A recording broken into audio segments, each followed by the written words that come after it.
Hi, I'm Miranda Anderson, clinical nurse educator, and I'm here to talk to you today about the Pleurx catheter. So the Pleurx catheter is a wonderful device that you may have a patient that will come into the hospital with or have one placed while they're here. It's a device that allows them to drain off excess fluid, like if they're a cancer patient or if they have ascites, that they can do it at home versus having to come to the hospital every time they need to have that fluid drained. So what a Pleurx catheter will look like on the inside is it will be this long tube that will be seen on an x-ray based off of this white line. So when they do an x-ray, they will see that. Has all these little holes in here, which is where the fluid will pull from when you go to drain the device. Also back here is a little white piece. These are not sutured in, they're not stapled in when you get one that just comes back from surgery or heart and vascular. What will happen is over time, tissue will grow around this, and that is what's going to secure it and keep it in place. These are going to be usually a little bit more center located. They're going to be where the patient can reach it a little easier, so it's going to be a little more in the center of the abdomen. If you ever get one of these in, the first thing you're going to want to do is we do have a policy for it and a standardized work tool. So if you go to policy stat on the GRHS intranet, you will find the Pleurx catheter policy or the standardized work tool. If I am draining one of these, I would print this off and keep it in the patient drawer, because this will give you a list of the supplies you need and the step-by-step on how to drain it. Some physicians may have special draining procedures or recommendations, so check your policy or your orders for that to see if your doctor has ordered anything special. These drains are usually put in heart and vascular or in surgery. If you have a patient that's coming out to the floor maybe overnight until the next day when they can go home just to see how they're maintaining it, they should come from surgery or heart and vascular with one of these kits. This is their at-home kit that needs to go home with them on discharge. A couple of the things you're going to find in the kit is you're going to find a folder in here that has a nice patient education DVD that they should watch. It's also got the manufacturer's recommendations. It's got draining instructions. Whatever family member will be assisting the patient upon discharge with caring for this device should also be educated with that information before discharge. What we're going to use here in the hospital for when we drain our patient's catheter is you're going to need a vacuum container, and then you're going to need the 50-7265 Pleurx lockable drainage line kit. That will have everything that you need from your sterile gloves to your dressing supplies. The only other thing that you're going to need to add are some alcohol wipes so that you can clean the ports in the actual tube. Okay?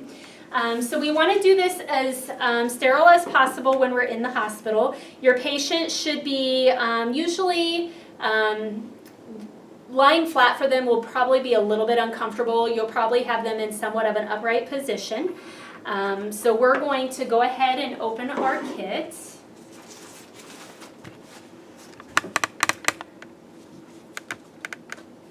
And I'm going to stick my alcohol wipes just here on the side so that I have access to them, and then I'm going to place my gloves on, my sterile gloves. If you have a dressing on for your patient's site, go ahead and wear your regular gloves, remove that dressing, and then wash your hands, and then you'll be able to go to the sterile supplies.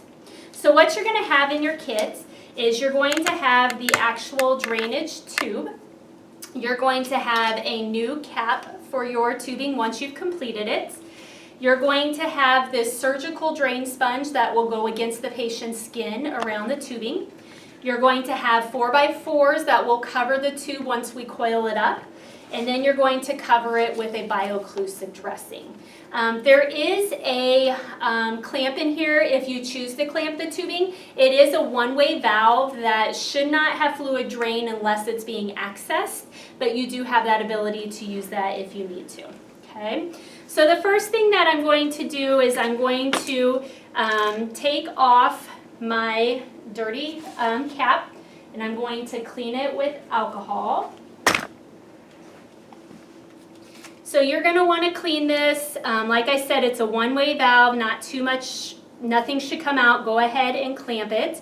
while you're doing the dressing. So once I've cleaned my device, then I'm going to go ahead and make sure your tubing that you're going to hook is clamped prior to accessing it. So then I'm going to access this, and it just pushes on here and you'll turn and it'll lock.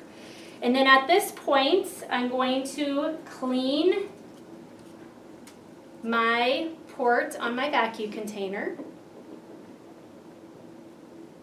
And this part will just clamp right into there. So I want to, when I drain this, have it lower than my patient's chest. I'm going to unclamp the vacuum container, and I'm going to unclamp the one connected to my patient. You should get clear yellow fluid that comes into the device. If you get pink or red tinge fluid, definitely notify your provider and let them know. If your patient starts to get uncomfortable, feel free to slow down the drainage. You may even have to stop it for a minute or two just so that they can get more comfortable. Sometimes this also causes the patient to cough, so you may need to slow that down too if they start having a coughing spell.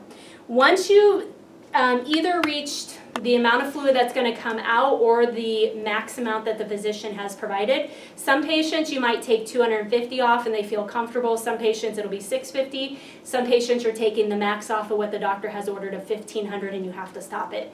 It will vary. If your patient has had this tube for a long time, they probably will be able to tell you an approximate amount of fluid that they will get off with the drainage. So once that is done, I'm going to go ahead and I'm going to clamp my drain. I'm going to unhook it from my patient. I'm going to get my alcohol and clean my tubing, and I'm going to clean that for designated amounts. And then once I'm done, I'm going to go ahead and I'm going to recap it, and this will also, you'll hear a little click. So what we do for dressings, you don't want to just let this tubing hang down. It is at the level of the patient's waistband, so every time they would pull their pants up or down, they run the risk of getting it caught and tugging on it. So what you will do for a dressing change is the surgical drain sponge, the foam, will go around the dressing site against the skin. You're going to then coil this tube up, and you're going to cover it with a 4x4s that are provided. And that also keeps it so the tubing doesn't get sticky from the Tegaderm. And then you are going to cover it with your Tegaderm. And your patient would be good to go. Thank you.